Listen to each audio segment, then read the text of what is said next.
So wellness real estate was actually a definition by the Global Wellness Institute, GWI. It is actually a combination of a residential, commercial and institutional buildings in one big master plan, incorporating and integrating these elements of buildings such as hospitals, medical centers, accommodations like hotels, and you have the features of assisted living, you have the features of the office space itself and clinical research centers.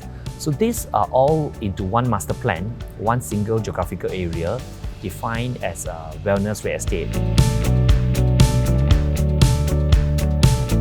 So GWI reported that from 2017 to 2020, there was more than double the market growth size of the industry of wellness real estate itself. Now, surprisingly, in that 3 years itself, countries like Japan and Canada had more than 360% of growth and 240% of growth, respectively. Now, if we talk about Malaysia itself, Malaysia is not familiar. It is very new for Malaysia in terms of this terminology of wellness real estate. Generally speaking, there are a lot of assets, properties and assets that is surrounding medical centers or established hospitals that are doing very well. So this asset class, it's known to generate very good capital appreciations and very good rental yield. Hence, what KL Wellness City is doing is actually tapping on, working in line with the same vision as defined in the wellness real estate of incorporating a township where medical, healthcare and wellness living, it's all combined in a master plan carefully right from the start.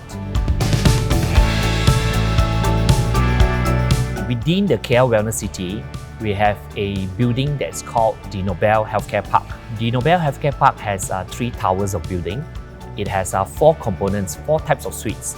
Firstly, it has the retail suites, the retail shops at the ground floor. Secondly, interestingly, the USP of this Nobel Healthcare Park is the medical suites. And the third different suites will be the wellness suites. The fourth is actually the non-clinical space, which I call it the office space. So there's 4 types of suites over here. And the unique selling point here is actually very strategically, intentionally planned. It is not available in the whole Malaysia. And to be exact, such healthcare park, it's common in Singapore and Hong Kong, but it is very new in Malaysia because the whole design of the medical suites in particular is actually designed and by the hospital team, complying with CCAPs, complying with Ministry of Health. So that's a big plus point. And only hospital groups can do medical suites comfortably and complying with the strict requirements of MOH. So primarily, the medical suites doctors will buy and invest it to open their own clinics. Now, number 2 is actually the retail shops. The retail shops will grant and offer an easily a comfortable 5 to 6% return on rental yield because there is a very limited number of 55 units only retail shops within the Nobel Healthcare Park. Just imagine owning and investing and owning a shop downstairs of a hospital. How often do you get the opportunity? You can't even get it in Malaysia and Singapore.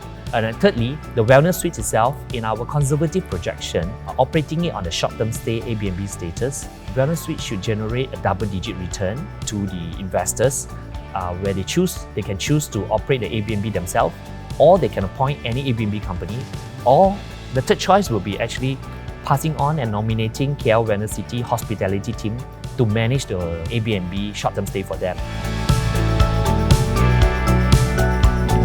This KL International Hospital is a hospital which is planned by resources, people who in aggregate have more than 100 years of experience in operating hospitals. The difference between this hospital and other hospitals in this region is that we have planned for this hospital at a time when there are many advanced medical equipment available in the market. So we built the hospital to be able to accommodate all these advanced medical equipment. And we have actually budgeted about 400 million ringgit just for medical equipment alone. And all these advanced medical equipment will be able to give patients better outcome. The Malaysian Healthcare Travel Council has got a blueprint until 2025 where the Malaysian Healthcare Travel Council has a strategy to make travelers into Malaysia for healthcare travel, for healthcare treatment, to get a very good patient experience.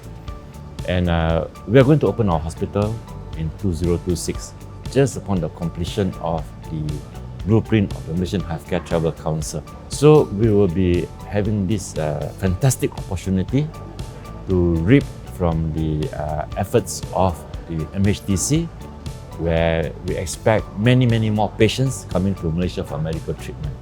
And of course, we have to put our own efforts to also make ourselves known to international healthcare travelers. To this end, we actually are working very closely with MHTC, where we want to eventually be one of the flagship hospitals that MHTC will be promoting.